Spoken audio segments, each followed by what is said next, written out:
Mwese murakurikirana ibiganiro vya televiziyo Heritage, ndabaramukije ndabifuriza amahoro y'Imana.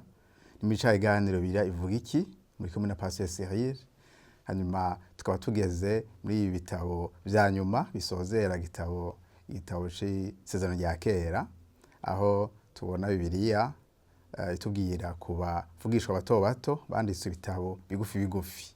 Reka rero uyu munsi tuvugane ku gitabo ca Mika, wavugishwa n'Imana Mika. Ni igitabo kigizwe n'imigabane ndwi, ni igitabo kigufiya. Hanyuma tuza kuvugana ubwa mbere uwacanditse uyu Mika nyene, ibihe yarimwo, hanyuma tumve ubutumwa yabashikirije gihe n'icuno munsi Imana iriko iravugana natwe. Usomye igitabo ca Mika ubona umutima w'imbabazi z'Imana, ubona Imana ibabajwe cane n'akarenganyo kari mu gihugu, hanyuma Imana ikagomba ko abantu bashira ibintu ku murongo, bihana, bagorokera Imana, hanyuma abajejwe ubutungane bakabitunganya neza kugira ngo ntihaba akarenganyo mu bantu. Rero ubona ari igitabo kivuga ku mburi ku bantu bariko bararenganya abandi. Hanyuma reka rero tuje nido kuri uyu Mika. Mika Imana yamuhamagaye mu myaka y'740. Ivyo bisoma usomye igabane ca mbere umurongo wa mbere, niho bakudondagurira abami bariko baratwara ico gihe, niho ucugira icimbiro ugashuvuga uti aba bami batwaye iki gihe iki niki. Usomye Mika rimwe umurongo wa mbere havuga ngo ngira ijambo ry'Uhoraho ryaje kuri Mika w'i Moresheti mu gihe c'inganji ya Yotamu, Ahazi na Hezekiya, abami baganza i Buyuda. Ku bantu bamenyeye ibitabo vya kahise canke inkuru za kahise, aba bami ubadondaguye ucubona neza abaribo, kubera na Yesaya yavugishijwe canke yakoreye Imana muri iyi myaka nyene ya Mika, aho nawe nyene ubona ari aba bami nyene badondagura muri Yesaya rimwe umurongo wa mbere. Hanyuma reka turiko turadondagura nyene iki gihe Imana yamuhamagariyemwo, tuvuga ibintu bibiri bikomeye umuntu ashobora kubona muri uyu murongo wa mbere. Ca mbere nuko tubona ko Mika Imana imuhamagara, ntibirirwa baradondagura umuryango wiwe ngo ni mwene naka, mugabo bavuga hava gusa. Vyukuri hari ahantu h'abantu bakenye, hari ahantu mu misozi, hanyuma bavuze gusa ikibanza arimwo. Tumvikana ko Imana irigenga mu guhamagara. Igihe hamagara ba Yesaya bari abantu b'abakuru bamenyereye ibwami, mugabo uyu Mika Imana imuhamagaye muri iki gihe nyene ca ba Yesaya, mugabo imuhamagaye ari umuntu mutoya. Rero Imana ntitangirwa no guhamagara umuntu ngo nuko avukiye umuryango uciye bugufi canke ari mu kibanza iki niki, mugabo Imana ihamagara wigomvye. Kindi gira kabiri umuntu ngaha abonamwo ni imyaka uyu mwami uyu wavugishwa n'Imana Mika Imana imuhamagariyemwo. Aba bami batatu Imana iriko iradondagura, hano kino gitabo kidondaguye Yotamu, Ahazi, Hezekiya. Cyane cyane umuntu yogira ico avuze kuri Hezekiya, kuko Hezekiya gihe ariko aratwara mu gihugu c'Ubuyuda, mu Bwisirayeli, hariya muri burya bwami bwa ruguru hatwara umwami yitwa Hoseya. Uyo mwami rero niho vy'ukuri bitoroheye namba, kubera ubwami bw'Ashuri niho bwaciye buza burabatera, hanyuma burabatwara nk'inyagano. Abisirayeli baragenda barambukana nk'inyagano mu mwaka w'722. Rero Mika Imana imuhamagara mu myaka y'740, hanyuma arakora ku rugero rw'imyaka nka 40, 45 gushika mu mwaka w'696 mbere ko Yesu aza. Hanyuma ikindi umuntu yovuga kuri Mika nuko nko nabivuze, Imana imuhamagaye muri iki gihe ca Yesaya, aho biboneka umenga mu Bayuda, mu Bisirayeli hari iterambere, igisirikare citunganije neza, hari ubutunzi, mugabo abantu bari barasubiye inyuma mu mitima yabo. Baragira amakoraniro, baratanga ibimazi, mugabo ntivyahimbara Imana, kubera hari akarenganyo mu bantu, hari kutubaha Imana mu bantu, hari ubwibone uteye ubwoba. Rero Imana ihagurukije Mika nkuko yahagurije ba Yesaya kugira ngo Imana iburire aba Bisirayeli. Hanyuma Imana itanga imburi hanini zibiri ku Bisirayeli no ku Bayuda, kuko murazi ko baza bigabuyemo kubiri, hariho ubwami bwo mu bumanuko bw'abayuda n'ubwami bwo mu buraruko bw'abisirayeli. Bose Imana ibaburira ko hari igihano kigomba kubazirako kuko batubasha Imana atakabuza kizoza. Rero ivyo nivyo Mika ahaguruka avuga ati mwiyubare muhinduke mu ngeso kuko mudahindutse igihano kiraje. Kandi ico gihano yaratomora neza ico arico, yaravuga ati bazobatwara nk'inyagano.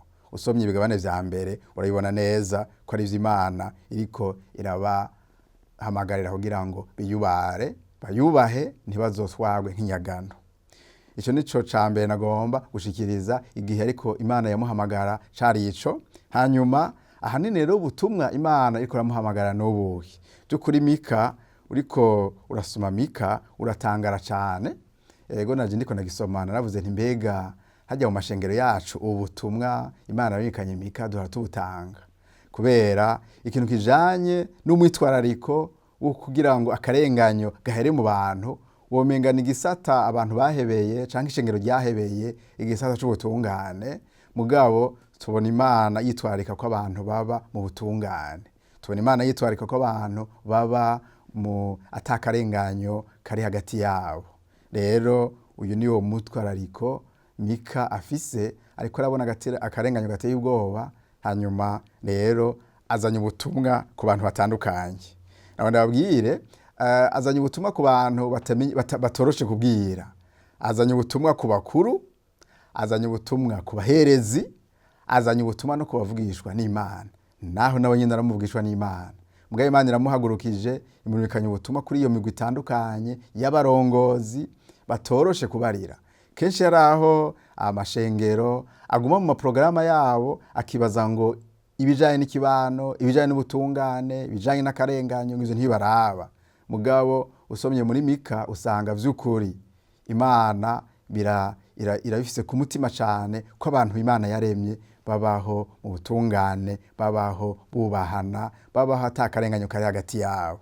Reka rero dusome ubutumwa Imana irungikiye iyo migwi itatu itandukanye, kandi nibwo butumwa Imana irungikiye abaremwe bose n'uyu munsi. Havuga ngo erega ni mwebwe, reka tutangure ku bakuru.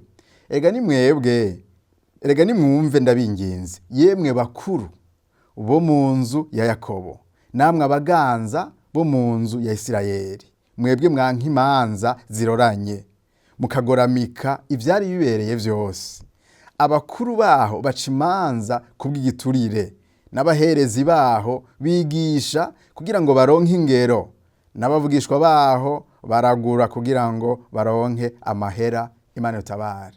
Aya majambo ndiko ndayasoma by'ukuri numvise ko ari ubutumwa bwa kera, mugabo n'uyu munsi niko biri. Abantu Imana iteye iteka bakaja mu bikorwa vyo kurongora abandi, usanga bahonyora abandi, usanga ibiturire. Abantu Imana ihamagaye bakarongora amashengero, hari aho bata umurongo kenshi ugasanga bariko barakorera ingero, ntibariko baravuga ubutumwa bw'Imana yabarungikanye. N'abavugishwa nyene turaza kubandanya kwigabane ku murongo ukurikira, tubone ko nabo nyene vy'ukuri bariko barakorera, hari abariko barakorera amahera nk'uko uyu muvugishwa n'Imana yabivuze. Aha rero twari mu kigabane ca gatatu umurongo w'9 n'umurongo wa 11. Mugabo muri kino gihe aho hariho abantu benshi bahaguruka bakavuga ko arabavugishwa n'Imana, bakavuga ko Imana hari ibintu yabatumye bakuzaniye n'ubutumwa, ntibirigwana no gusaba ntibirigwana n'ishisha bugufi, bakubwira ngo Imana yambariye ngo. Rero mwene abantu barateye ubwoba kubera ntunamuhaririza, kubera none umuntu akubwiye ngo Imana yambariye ngo. Ariko mu gihe ca Mika hariho abantu bameze uko, mugabo ariko barakorinda. Bibiri ivuze ngo Mika 3:5 havuze ngo kubw'abavugishwa bazimiza abantu banje bagasemerera bati n'amahoro, kuko bafise ico bariko barahekenya, ariko utagize ico ashira mu kanwa kabo bitegura kumugwanya. Aya majambo uriko urayasoma womenga uriko urabona ibiriko birakwereka muri bino bihe vyacu, muri bino bihugu vyacu, aho umuntu aza akakubwira ibintu ngo n'Imana yabimubariye kugira ngo aronke amafaranga kuri wewe, kugira ngo umuhe ivyiwe, kugira ngo utange ubutunzi bwawe. abantu ugasanga bariko baratanga amashikanwa canke ibimazi bidasobanutse bibaza ngo bariko baraha Imana canke baraha uyo muntu yarungitswe n'Imana. Mugabo ngaha Mika avuze ngo abo bantu bavuga ari uko baronse ico barya. Mugabo abo bantu Imana iriko irababurira. Niyo migwi rero itatu tubonye Imana iburiye, iraburiye abakuru kugira ngo bagire ubutungane baharanire ubutungane mu kibano. Imana irabariye abaherezi kugira ngo bigishe ukuri kw'ijambo ry'Imana batariko barakorera ingero. Mugabo kandi Imana irabariye n'abavugishwa n'Imana kugira ngo bavugishe Imana ibabwiye batariko bararondera ivyo barya. Ubwo butumwa Imana yumvikanye Mika ico gihe n'uyu munsi nibwo Imana iriko irarunyikana, nibwo Imana iriko iradushikiriza abarundi, nibwo Imana iriko irashikiriza abo muri aka karere kugira ngo by'ukuri habe kubaha Imana, habe kubaha ikiremwa muntu, habe kugwanya akarenganyo, habe kuvuga ubutumwa abantu bahinduka, hanyuma kandi habe ukuvuga ukuri. Imana irungitse ubutumwa bigaragara ko by'ukuri ari Imana burungitse, abantu ntibagume birukanga inyuma y'abavugisha b'ibinyoma bariko barabahenda ngo n'amahoro, kandi ata mahoro Imana yigeze isezeranira umunyavyaha. Nta kuntu na kumwe umuntu yoza kubwira ngo n'amahoro kandi wibereye mu vyaha. Oyaye, ijambo ry'Imana rigomba ko abantu bihana hanyuma bakabona kuronka amahoro n'Imana yabo. Uwo mutima rero niwo uhambaye, niwo mukuru twagaragaje kubona muri kino gitabo. Hanyuma arabandanya, hari n'abandi abwira abatunzi by'ukuri nabo nyene n'abantu baba bafise uruhara mu buzima bw'igihugu. Usomye mu gice ca 6 umurongo wa 10, wa 12, 13, 14 niho ubona hari ubutumwa Imana irungikiye abatunzi. Avuga ngo mbega no kwirengagiza itunga ryandurutse mu vyaha riri mu nzu y'abanyakibi, canke ingero zidakwiye zivumwa, kuko abatunzi baho buzuye umujyano n'abahaba bavuga ibinyoma, indimi zo mu kanwa kabo zirahendana. Nico gituma nzokubita nkagusavya nkakugeseza ndaguhoye ivyaha vyawe. Uzojya ntuzohaga, uzoziganya ntuzobikiza, uzobika ariko ntuzokwimbura. Aha Imana iburiye abatunzi b'ico gihe ingene begeranye ubutunzi bariko bararya imfuvyo, bariko bararya abapfakazi, bariko bararya aboro, bariko bararenganya. Imana rivuze ngo ntizokwihanganira abantu bariko baregeranya ubutunzi kandi bariko bariba, bariko bararenganya abandi. Hanyuma Imana ivuze ngo abo bantu bazovyegeranya, ntibazobirya, ntibazobihaza. Ni ukuvuga amaherezo yabo azoba ateye agahinda. Rero ni ubutumwa Imana irunyikanye abatunzi kugira ngo bace bugufi ubutunzi bwabo babwegeranye, mugabo buciye mu muco, babona neza ko atakarenganya bariko baragira, babona ko bariko baratanga amakori neza, babona ko bariko barafashisha aboro, ubutunzi Imana yabahezagije n'ibindi. Niyo mutima Imana igomba. Hanyuma Abisirayeli rero n'Abayuda ubu butumwa bwarabananiye gushira mu ngiro. Abisirayeli bagumye bikorera ivyo, hanyuma kigihana Imana yari yaravuze kirashika. Ni nawe babwiye mwaka wa 1922 abashuri baraje barabatera barabatsinda. Ubisoma mu gitabo ca mbere c'Abami 18 kuva ku murongo w'9 kumanuka, niho ubona ngene Imana yarungitse ubwami bw'Abashuri bukaza bukahatera. Havuga ngo umwami Hezekiya nico gihe niwe yatwara Buyuda, hanyuma numwe yongerwa imyaka yo kubaho, mugabo mu buraruko hatwara umwami yitwa Hoseya. Hanyuma umwami yitwa Hoseya, usomye aya majambo ari mu Bami ba kabiri 18, ubona neza ko Abashuri baje barabatera barabatsinda, ngo baraje barahugaza, hanyuma baragonya barabanesha, mu nyuma baca babatwara nk'inyagano muri Ashuri i Ninewe. hanyuma hasigara ubwami bwo mu bumanuko bw'abayuda. Mugabo nabwo nyene nyuma y'imyaka nk'ijana, mwaka 586 nabo nyene bongera batwawe nk'iyagano kubera batubasha Imana. Imana yari yababajwe n'ingene batariko barubaha. Rero ubutumwa, iyi mburi Mika yarungikanywe Abisirayeli, Abayuda ntibayishize ku mutima, byarabagoye. Hanyuma igihano kirashika, barambukana nk'iyagano. Mugabo muri ico gihe vy'ukuri hariho amajambo ateye kigongwe kuri Mika, aho nk'akarorero ku gigabane c'indwi umurongo wa 2 avuga ngo abubaha Imana baraherengeteye mw'isi, kandi mu bantu nta n'umwe atunganye, bose babundira kuvisha amaraso, umuntu wese ahiga mugenzi we ngo amute mu mutego. Rero ubutumwa yari imburi idasanzwe, kandi Mika yarabona ko abantu bubaha Imana, abantu bakunda igihugu, abantu bakunda ishengero, abantu bakunda abantu Imana yaremye by'ukuri bivuye mu mutima, bariko baraherengetera.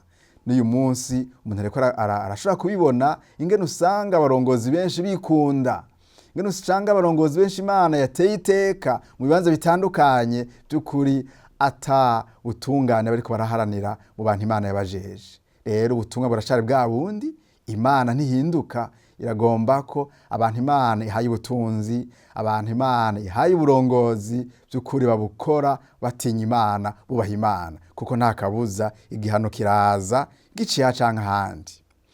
Imbere yuko mvuga inkuru nziza ziri muri kino gitabo, reka mvuge ku bijanye n'iki gihano Imana yahaye Abisirayeli. Ndababwira nti by'ukuri iyo Mana yacu ni Imana ihana. Ni Imana ihana, kuko n'uyu munsi umuntu agendera mu vyaha ariko igihano c'Imana, ariko uburake bw'Imana Bibiliya irabivuga neza.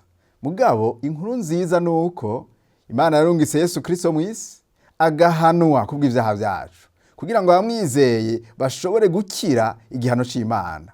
Ngo n'ubutumwa bwiza bukomeye, kuko usomye mu Baroma 8 umurongo wa 1 haravuga ngo nuko rero abari muri Kristo Yesu nta rubanza ruzobatsinda. Mugabo batari muri Kristo Yesu urubanza rw'Imana ruri kuri bo, igihano c'Imana kiri kuri bo. Rero kugira ngo umuntu akire urubanza rw'Imana, kugira ngo umuntu akire igihano c'Imana, kugira ngo umuntu akire ubwoba bw'ico gihano Imana itegura guhana abanyavyaha, nuko yizera Yesu, akiha Yesu neza, akabamera umwami n'umukiza, kugira ngo ubuzima bwiwe butekane, ubuzima bwiwe ntibugumane uruhagarara rw'igihano c'Imana, kubera igihano c'Imana kirateye ubwoba. Ku Bayuda bobo baratangaye, babonye urusengero rwari rwubatswe neza, urusengero rwarimwo isanduku y'isezerano, urusengero Imana yavugiramwo, basanze Imana iruhevye, abibarurone bakaza kurusambura kubera gusubira inyuma. Rero nta kabuza umuntu iyo agomeje kugabitanya nuko mantaza umutima, Imana iramuhana. Mugabo nimba Kristo yarahanywe kubw'ivyaha vyacu, birushirije gutera ubwoba cane ku muntu yigumira mu vyaha yibaza ngo bizokwijana. Oyaye, Imana yarakoze ibishoboka byose kugira ngo abantu bihane. Utazokwihana, utazokwizera Yesu, nta gwitwazo azogira. Rero muri kino gitabo ca Mika ntihari gusa imburi, ntihari gusa amajambo novuga ateye ubwoba, kuko amajambo by'ukuri ateye ubwoba arahari, ariko reka mbanze nsome muri Mika 6 umurongo w'8 hari amajambo yerekana umutima ngendegwako uri muri igitabo. Hanyuma mu nyuma nce ndabasomera inkuru nziza zidasanzwe ziri muri igitabo. Mika 6 umurongo w'8 havuga ngo, utangure ku murongo wa 6 ukamanuka, Mika abaza ati mbega none umuntu yoza imbere y'Imana yitwaje iki? Nikihe kimazi Imana yonezerererwa umuntu azanye? Hanyuma Mika rero ko 6 umurongo w'8 hacatanga inyishu, havuga ngo ko yakweretse icizi cari co gayewe muntu.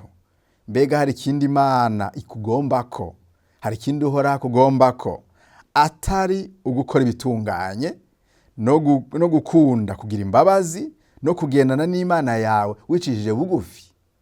Murabona ko Mika ubutumwa bwegeranije avuga ko Imana igomba ubutungane, avuga ko Imana igomba imbabazi mu bantu, avuga ko Imana igomba ko abantu bagenda baciye bugufi.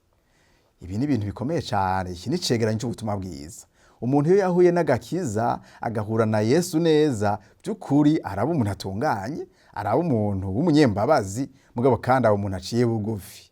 Iyo uravye umuntu ukabona nta butungane buri muri we, nta kuri kuri muri we, ukabona nta mbabazi agira, ukabona nta guca bugufi kuri muri we, by'ukuri woshobora kuvuga udakekeranya ko uyo muntu atarahura na Yesu Kristo ngo ahindure ubuzima bwiwe, atamuhemu yari muri we kugira ngo ashobore guhindura ubuzima bwiwe.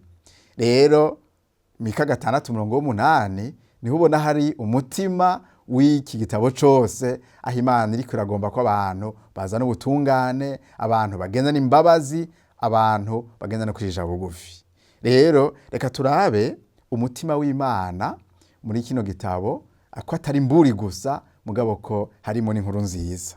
Inkuru nziza ya mbere nuko nubwo Abisirayeli Imana ifashe ingingo ko izobahana bakagenda nk'inyagano, Imana ntizobahebera mu kinyago, mugabo izokwisigariza amasigarira. Mika 2:12 havuga ngo sinzobura kwegeranya amasigarira ya Isirayeli, nzobakumakumira hamwe nk'intama. Imana ishime cyane. Iyi ni inkuru nziza yerekana ko vy'ukuri naho Imana yari ihagurukanye uburake bwo guhana, itarigiye guhana guhonya abantu bayo, ntiyarigiye guhagarika umugambi wayo. Niko bimeze umutima w'Imana kuva muri ca gihe ca Edeni, Adamu na Eva bamaze gucumura, Imana ikabahana, ikabasohora mu itongo rya Edeni, ntiyaciye ibaheba, mugabo yaciye ivuga ngo muri uyu mugore hazovamo uruvyaro ruzohonyora umutwe w'uruvyaro rw'inzoka.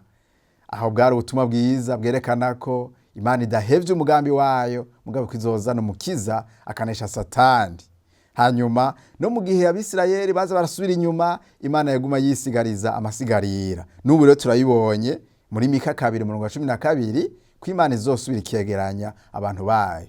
Uriko urasoma Bibiliya urayibona neza ko inyuma y'ivyo binyago bibiri, ikinyago c'Abashuri n'ikinyago ca Babuloni, urabona ko havuye haza umwami yitwa Kuro, aratanga itangazo, aratanga itegeko mu isi yose ati Abayuda, abantu b'Imana, nimusubire Yerusalemu mwubake urusengero rwanyu, musenge Imana, mugende mutange ibimazi. Yari inkuru nziza yerekana ko Imana iri kwiregeranya ubwoko bwayo. Mugabo kandi byabwirizwa kumera uko, kubera niho umukiza yategerezwa kuva, niho Kristo yategerezwa kuva. Rero Imana yabwirizwa kwisigariza amasigarira Kristo azovamo kubw'umugambi wayo udasanzwe. Rero uyo mutima wo kwegeranya amasigarira, uwo mutima wo kwegeranya intama, n'uyu munsi Imana irawufise. Gihe kimwe Yesu ariko arigisha ngene ari umwungere mwiza, ku gabane ca Yohana 10:16 cavuga ngo ndafise n'izindi ntama zitari ngaha mu ruhongore, ngo birakwiye ko ndazije imbere, zizokumva ijwi ryanje, hanyuma zizoza mu ruhongore. Niyo mutima wo kwegeranya Imana ifise n'uyu munsi. Rero uri kurankurikira wumva ijwi rya Kristo ariko arahamagara kugira ngo uze mu muryango w'abana b'Imana, uze mu bantu bubaha Imana, abantu basoma ijambo ry'Imana bakaryubaha, abantu bizera Kristo umwami n'umukiza ubuzima bwiwe, mu buzima bwabo. Hanyuma iyo ni inkuru nziza ya mbere yerekana ko umugambi w'Imana uraburabuzwa, mugabo ntuhagarikwa n'ivyaha by'abantu. Oya, umugambi w'Imana uraguse gose, uraturengeye. Imana ishoboye byose, Imana iraganje. Umugambi yatanguye mw'irema ni wigikurikirana kugira ngo iyegeranize ubwoko yatoranije. Iyi ni inkuru nziza tuyibona mu kigabane ca 4 umurongo wa mbere gushika umurongo wa 2, ngene Imana ifitiye umugambi i Yerusalemu. Havuga ngo mu misi y'iherezo umugwa wubaswe ko ingoro y'Uhoraho uzotsimbatara, amahanga menshi azojayo abarirana ati nimuze tuduge tuje ku mugwa w'Uhoraho, mu ngoro y'Imana ya Yakobo, kugira ngo itwigishe ivy'inzira zayo, natwe tuzozigenderamwo, kuko i Siyoni ariho hazova ivyagezwe, ni Yerusalemu hazova ijambo ry'Imana. Haleluya. Aya majambo ndiko ndayasoma, by'ukuri ncambona nti by'ukuri Imana yari yaratoranije Isirayeli, yari yaratoranije abayuda ko ari hakiza kazova. Cyo gituma n'uyu munsi ubona duserangura tukaraba kahise k'Abisirayeli aho Kristo yavuye, kuko niho ivyagezwe biva, niho hakiza kacu kava. Amahanga yose Imana yahamagarira gusenga Imana ya Isirayeli. Nigitangaza, kuko amahanga menshi yisengera ukwezi, yisengera ibiti, yisengera ibigwamana, akaba atabona neza Imana iyo ariyo. Mugabo Imana yihishuriye Mose iramubwira iyo ariyo. Ndiho Imana yaremye ijuru n'isi, ivyagezwe vyanje nibi, kugira ngo amahanga yose amenye iyo Mana muremye ijuru n'isi. Cyo gituma Bibiliya ari cyo gitabo conyene kitihenda, ari cyo gitabo conyene kidahindagurika, ari cyo gitabo conyene kiri mu kuri kuzuye kw'Imana n'ingene igomba ko abo yaremye babana nyakubana. Rero aha ku bigabane ca 4 umurongo wa 1 n'uwa 2 haratomoye neza ko Yerusalemu ariho ivyagezwe bizova. Mukaba muzi ko Yerusalemu ariho Yesu yapfiriye, ni Yesu yabambiwe, ni Yesu yatangarije ubutumwa bwiza. Rero ni muri Kristo turonkera ivyo vyagezwe, ni muri Kristo turonkera ukugoroka, ni muri Kristo turonkera ubwo butungane Mika ariko arasaba abantu ngo bagenderemwo. Iyi ni inkuru nziza tubonamwo muri kino gitabo, ni Mika 5 umurongo wa 2. Mika hariho amakuru yatanze atawundi muvugishwa n'umwe yatanze, amakuru adasanzwe. Mika niwe yadomye ko neza aravuga ikibanza Yesu azovukiramo ko azoba ari Betelehemu. 5 umurongo wa 2 havuga ngo, ariko wewe Betelehemu Efurata, naho uri nkehwa mu bihumbi vy'Ibuyuda, muri wewe hazomviramwo uzoba segaba mu Bisirayeli. Amamuko yiwe yahereye kera hose, ibihe n'ibindi. Nigitangaza, aha Mika ariko aravuga ibintu nawe nyine azitahura, mugabo ubutumwa yabwumvise neza. Yumvise ko hari umugambi udasanzwe Imana iteguriye umusozi witwa Betelehemu, kandi avuze ngo hazovuka segaba, ngo yamyeho ngo uhereye kera hose, ibihe n'ibindi. Byukuri amajambo uri kurayasoma ntuca wumva ko ariko aravuga Yesu yamyeho. Muri Yohana 1 umurongo wa 2 naho akavuga ngo, ubwa mbere na mbere jambo yariho, kandi jambo yahoranye n'Imana, kandi jambo yamanye n'Imana, hanyuma ngo yaje mu isi kugira ngo turonke ubugingo. Yaje mu isi ari umuco, nubwo abantu bigumiye mu mwijima bakunda umwijima. Mugabo Yohana 12 akavuga ngo abamwizeye bose yabahaye ubasha bwo gucika abana b'Imana. Iyi nkuru nziza rero Mika atanze ko Yesu azovukira i Betelehemu. Murazi ko Herodi yayibajije ati, mbega none uyu mwami avutse mu mbonera, uyu muntu mu mbonera azovuka, byukuri hari umwami azovuka mu Bisirayeli? Abaherezi baraserangura bavuga ati, yego hari umwami azovuka mu Bisirayeli, azovukira i Betelehemu. Rero vyatumye ujya mwami Herodi agira ubwoba cyane, hanyuma gushika naho yicisha agomba kwicisha Yesu, mugabo bikanga, kubera ntivyari gushoboka ko yicisha Yesu, kandi Yesu aje gucungura abantu Imana yaremye, abantu Imana yatoranije, abantu Imana yateguye igihe kirekire. Rero naya makuru y'igitangaza tubona muri Mika, ngene Mika Imana imuha amakuru akomeye, ngene abaremwe hariho umugambi Imana bafitiye, umugambi wo gusenga, umugambi guhanga amaso i Yerusalemu ko ari hakiza kazova, kandi ko uyu mukiza azovukira i Betelehemu. Ivyo vyarabaye, turabisoma muri Bibiliya mu butumwa bwiza. Rero aya majambo muri kurayasoma, urabona ngene Bibiliya ari igitabo cyo kwizigirwa, urabona ngene Bibiliya ari igitabo kidasanzwe, gitanga amakuru y'imvaho, gitanga amakuru adasanzwe.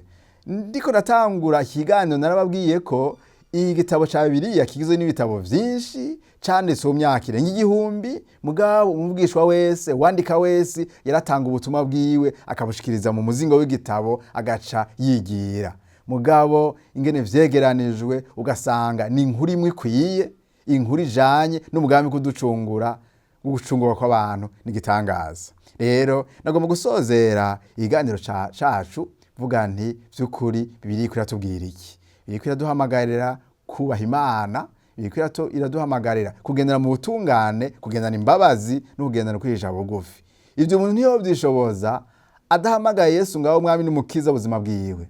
Yesu we atunganye nkuko Imana igomba, Yesu we munyembabazi, Yesu we yaciye bugufi mu buryo budasanzwe.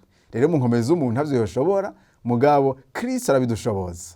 Rero reka dusozere kino kiganiro cacu tuvuga tuti nimba hari ubuzima uriko uragenderamwo budahimbara Imana, umenye ko umukiza yaraje. Yaravukiye i Betelehemu, arabambwa ku musaraba Yerusalemu, aratanga inkuru nziza ko abamwizera atarubanza ruzobatsinda. Kindi nokubwira uriko urankurikirana nuko nk'uko Imana igororotse yaguma isaba Abisirayeli ngo bayubahe, ikabahana mu gihe batayubashe, niko n'uyu munsi Imana itarahinduka irahana icaha. Nuko rero abataramwizera bamwizere, abamwizeye namwe muharanire ubutungane. Murabonye ko Imana ubutungane uyikora ku mutima. Muharanire ukuri mu kibano canyu, muharanire imbabazi no kwisha bugufi, kuko bikora ku mutima w'Imana. Imana ntihimbagwa gusa nuko tuguma mu masengero turirimba dutanga amashikanwa n'ibiki, mugabo mu kibano cacu harakarenganye. Oya, tuba ducitse indyarya, mugabo Imana iragomba ko ubutumwa bwiza Kristo ari muri twebwe agaragara no mu bibano vyacu, agaragara no mu ngo zacu, agaragara no mu gihugu cacu. Ubuntu bw'Imana bahe namwe, Yesu abahezagire. Mana turaguhaye icubahiro, tugushimiye kuko amajambo mazima tuko turumva, amajambo yo uvugishwa n'Imana Mika, ariko aratwereka umutima wawe, umutima wuzuye imbabazi, umutima wuzuye ubutungane. None Mwami ndasengeye aya majambo kugira ngo abandanye ashinga imizi mu mitima yacu. Mu gihugu cacu c'u Burundi uduhe kugira ubutungane bushitse. Abo wajeje kurongora, abo wajejwe intwaro, ubaho umutima wo guca bugufi, ubaho umutima ubutungane, ubaho umutima ukugwanya akarenganyo. Urakoze, turasengeye ishengero ryawe, ubarinde gukorera ingero ariko baye kwigisha ukuri. Turasengera kandi nabo urinkana ubutumwa hanyuma bakahaguruka nk'abavugishwa kugira ngo babikore baciye bugufi, batariko bararondera indya zabo, batariko bararondera inda zabo. Urakoze, tuguhaye icubahiro muri vyose, tuvuga ngo Mwami, reka ubwami bwawe buze, reka inganji yawe iganze, ubutungane, imbabazi no kwisha bugufi biganze mu bo waremye, mu izina ryawe ryera Yesu. Amen.